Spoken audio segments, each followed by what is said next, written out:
Gracias. Gracias, Samuel. Valeria, ¿alguien más quiere hacer una pregunta? Abelardo de Estrolabio. Sí, buenas tardes. Preguntar también de mi parte respecto de uno de los comentarios que realizó ahora en la conferencia que ofreció, mencionó que se podía entender a estos procesos de la Poder Judicial como un experimento arriesgado.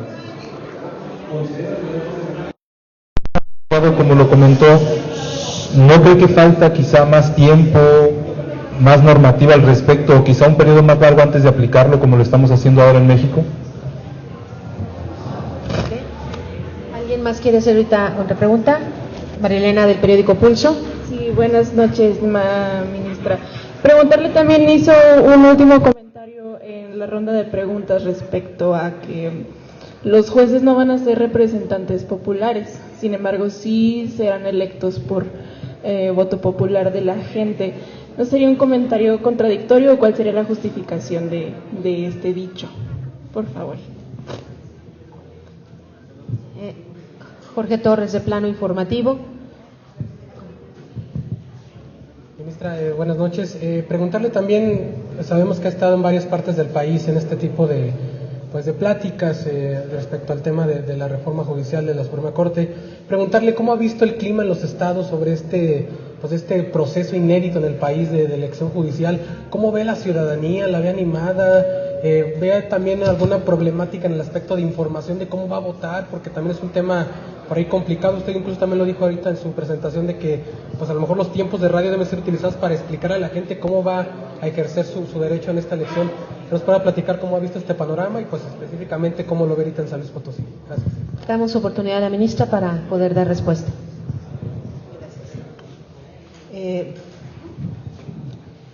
Bueno, empiezo por este último, que es más amplio. Yo creo que hay mucho entusiasmo. Lo que me he encontrado creo que es muy sorprendente porque podemos ver prácticamente en todo el país mucha gente muy interesada. Creo que por primera vez en el Poder Judicial, que eso es una completa novedad. No se sabía nada del Poder Judicial, qué hacía, quiénes los integraban, qué instancias, cómo funcionaba, cuáles son sus competencias, porque se asumió que era un poder lejano a nuestro pueblo.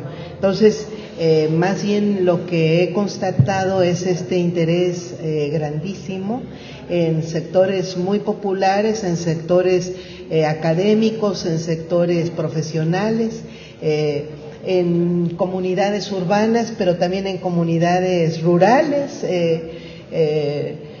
Comentaba con una periodista que me sorprendió mucho un meeting que estábamos haciendo por invitación en una comunidad yucateca que se llama, en el municipio de Motul, en una comunidad compuesta fundamentalmente por ejidatarios comuneros. Eran las 8 de la noche con un calor intenso en un parque y la gente seguía preguntando, opinando. Creo que incluso podría llamar efervescencia en un tema que nunca se vio accesible, y creo que tiene que ver con que justamente se asumió o se está asumiendo que es un tema también del ejercicio ciudadano, es decir, al ser un poder público que tiene obligaciones de ley, pues la posibilidad de opinar, escrutar qué significa el Poder Judicial, para mucha gente significa un nuevo ejercicio de facultad ciudadana, que empieza justamente por la información que se tenga de este Poder Judicial. Entonces, me parece que no tiene esa parte más posibilidad a que siga creciendo ese interés. Sí creo que es un experimento arriesgado en tanto es nuevo, ¿no? Ese riesgo no es un riesgo negativo, es un riesgo absolutamente positivo, y comentaba justamente que creo que sea lo que sea que salga de esta próxima elección, en la que incluso se han puesto porcentajes y se dice de repente que no habrá más votación que la que hubo, por ejemplo, en la revocación de mandato o ejercicios similares. Bueno, no lo sé, en este momento lo desconocemos, pero aún y fuera una votación de esos porcentajes, creo que hay una ganancia enorme, y es este inicio de ejercicio del voto de las personas juzgadoras de nuestro país.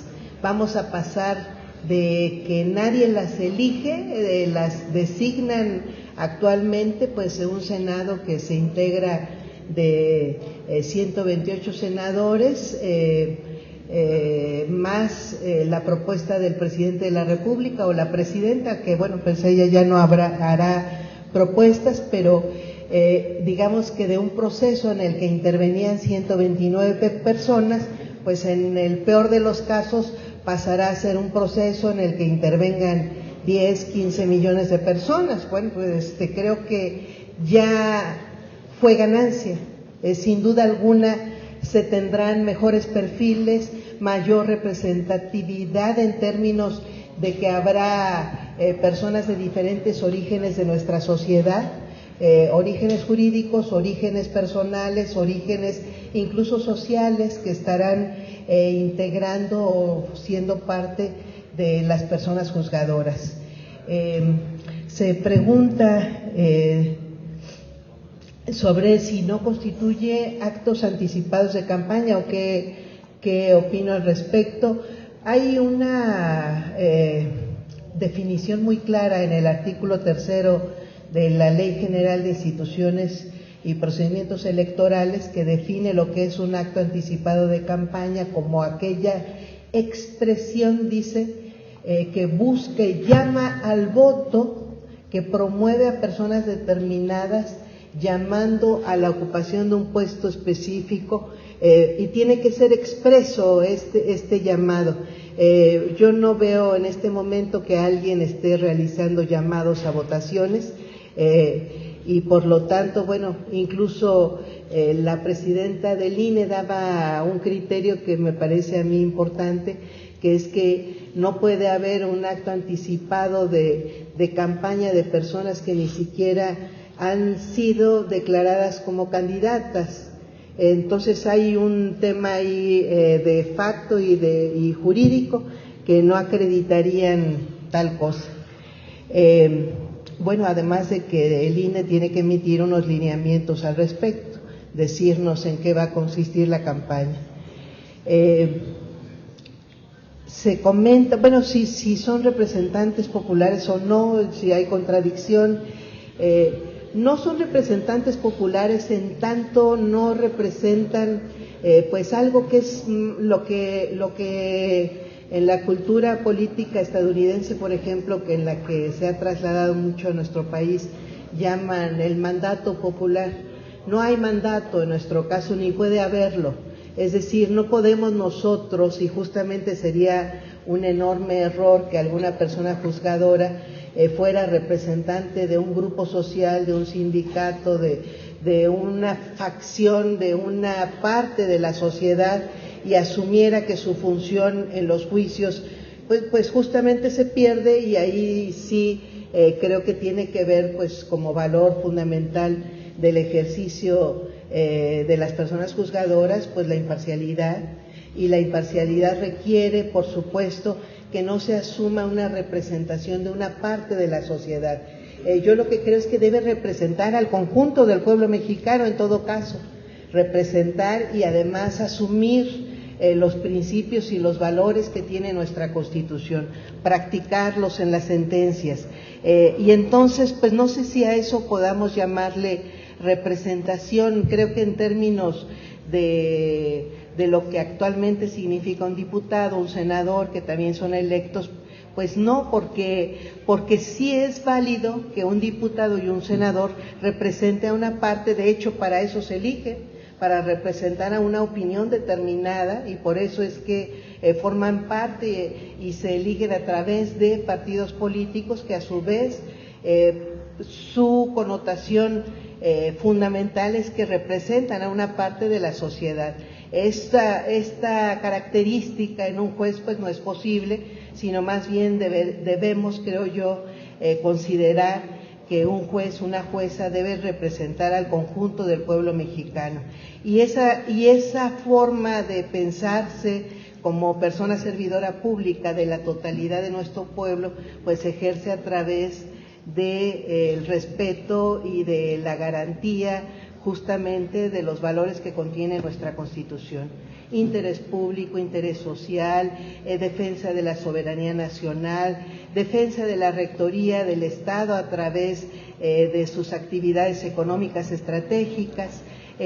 Todo esto viene en nuestra Constitución, eso no representa una parte, y si asumimos los jueces, las juezas, esa función creo que va a ganar la sociedad en su conjunto. Si dejamos de ser los funcionarios lejanos, divididos de nuestro pueblo, para pasar a ser los jueces del pueblo mexicano, creo que podemos cumplir una función de servicio público que creo que no se ha cumplido desde el ejercicio de la justicia en nuestro país.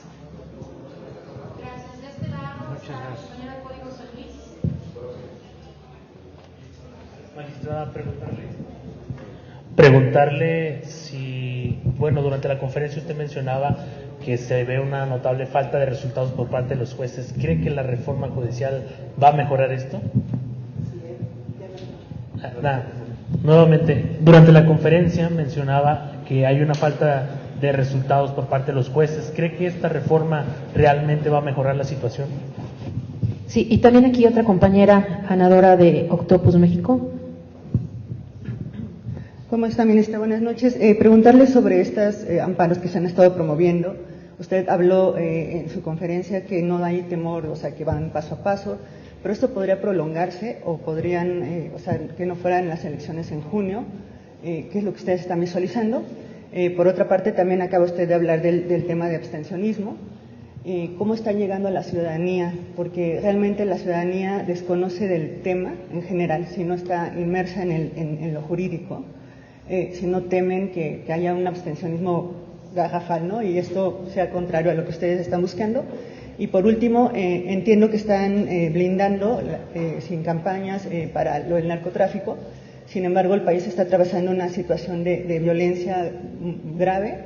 No tienen temor de que el narcotráfico se infiltre en los estados más peligrosos ahorita, más de riesgo dentro de este proceso.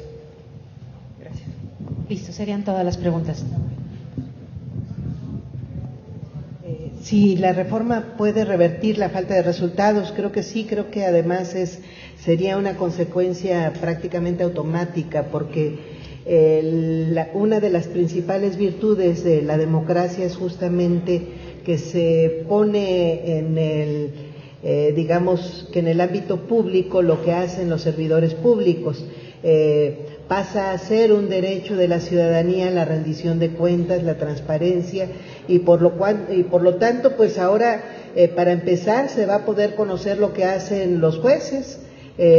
Prácticamente no se conoce, pero creo que pues todos los jueces, juezas, magistrados, magistradas, ministros y ministras que han cumplido una función, pues el primer dato que se les va a preguntar y que deberían informar, pues es qué hicieron mientras eran jueces, magistrados o ministros.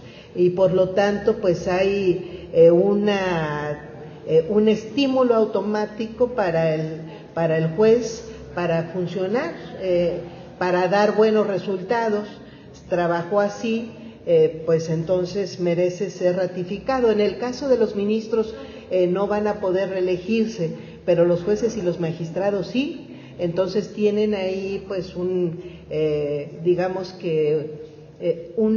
mecanismo que debe funcionar como estímulo para la eficiencia, para la rapidez, para dar buenas cuentas a la ciudadanía. Entonces vamos a pasar de un eficientismo formalista, que es el que tenemos ahorita, que se dan datos sin indicar cualitativamente resultados, que los ve un órgano, entre comillas, técnico, que es el propio Consejo de la Judicatura, a una apreciación cualitativa que haga la gente de lo que hizo ese juez, esa jueza, y por supuesto un juez que tenga entre su historia pues una sentencia como aquella que le filmaron a un juez del Estado de México, de estar exigiéndole a una niña de 4 años que indique, que justifique las circunstancias de tiempo, modo y lugar para poder él acreditarle la responsabilidad al indiciado, pues creo que va a ser muy fácilmente exhibido, y por lo tanto pues también se convierte el mecanismo democrático en un mecanismo de depuración, uno que actualmente no existe. Los amparos, los amparos se están otorgando, yo creo que de una manera abusiva.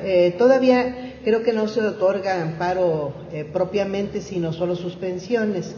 Se emiten suspensiones, y yo digo que de manera abusiva, porque pues están contraviniendo a todas luces ya no solamente la ley de amparo, que dice que no procede el otorgamiento de suspensiones respecto de reformas constitucionales, sino ya se está violando una disposición constitucional que dice que no procede el otorgamiento de suspensiones, pero ni del juicio de amparo en su conjunto en el caso de reformas constitucionales, pero además dice el artículo 107 constitucional que no procede el juicio de amparo en materia electoral, y los jueces se meten en materia electoral, en reforma constitucional, y otorgan suspensiones. Están muy confiados porque mientras exista un Consejo de la Judicatura Federal que no procede para sancionarlos, pues ellos siguen actuando así.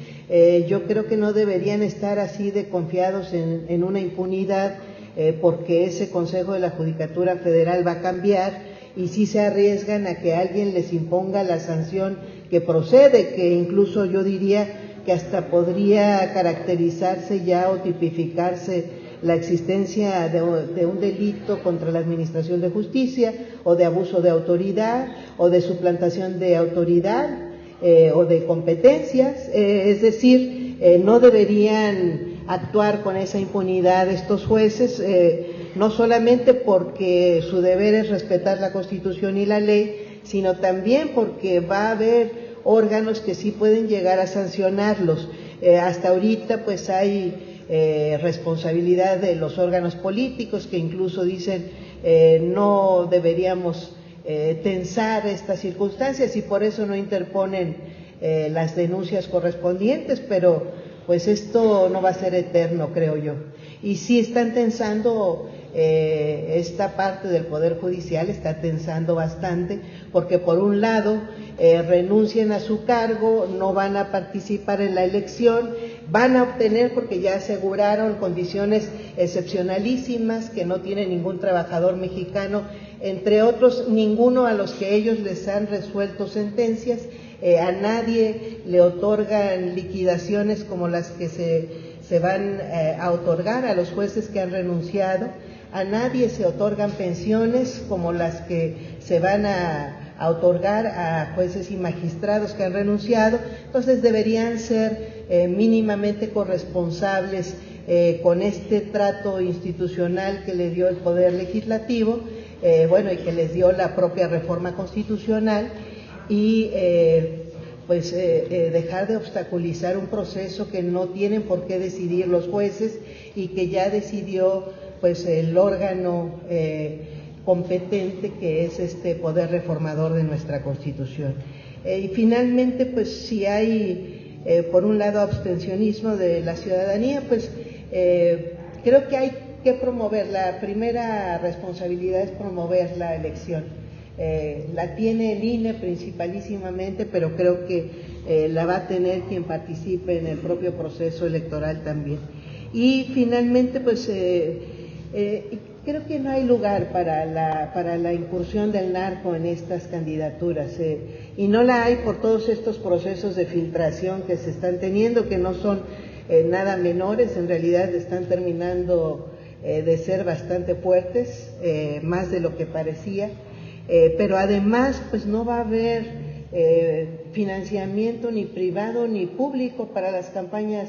Son campañas pequeñísimas, 60 días de campaña, empieza en abril, termina en mayo, el 1 de junio se elige. Y abril lo tenemos a la vuelta, o sea, no va a haber ni tiempo, pero además, muy importante, no va a haber necesidad, porque no se van a permitir poner todos estos medios de propaganda carísimos, como son los espectaculares, bueno, no se permiten ya, afortunadamente, desde la reforma de 2007, pues la contratación de spots o de tiempo en radio y televisión. Eso es muy importante para evitar, porque pues finalmente era necesidad de dinero. En este caso, pues no se necesita dinero para estas campañas. Se necesita mucho ingenio, se está permitiendo usar las redes sociales sin contratar nada, se está permitiendo usar el internet de manera libre prácticamente, entonces se puede difundir mucha información y creo que esa es la condición principal para que haya participación ciudadana, para que se conozcan los candidatos y en su momento pues para que haya condiciones de competencia electoral.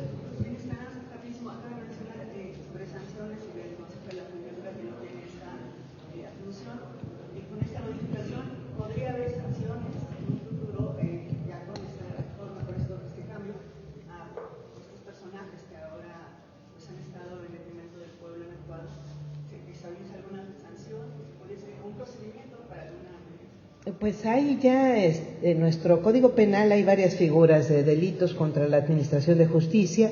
Debería haber otras, porque en nuestro país, por ejemplo, no tenemos el prevaricato como delito, pues debería existir, en casi todos los países existe y son pues nada menos que fraude a la ley, es que el juez tuerza el razonamiento lógico, incluso ya no llamemos jurídico, y eso puede ser obvio para cualquier persona. Ese no es subjetivo, y debería haber quizá otros, deberían revisarse, pero las figuras que ya existen, tanto de sanción administrativa como de sanción penal, creo que son suficientes para que cuando entre el Tribunal de Disciplina Judicial, pues sí, resuelva las sanciones a que haya lugar. Si en ese momento pues hay quejas de quienes han estado impidiendo pues el ejercicio, entre otros, de la propia reforma o de las leyes, pues tendrá ese tribunal que ejecutar las sanciones a que haya lugar. Entonces, por eso digo,